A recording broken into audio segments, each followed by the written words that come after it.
आणि मी ॲलोपॅथीच्या गोळ्या घेऊन थकलो होतो.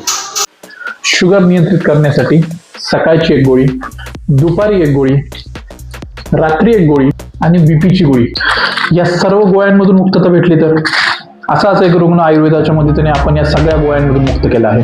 असे अनेक रुग्ण आहेत, पण या रुग्णाचा अनुभव पहा. तर आता मी कुठल्याही प्रकारच्या ॲलोपॅथीच्या गोळ्या घेत नाहीये, सरांची औषधं घेतोय.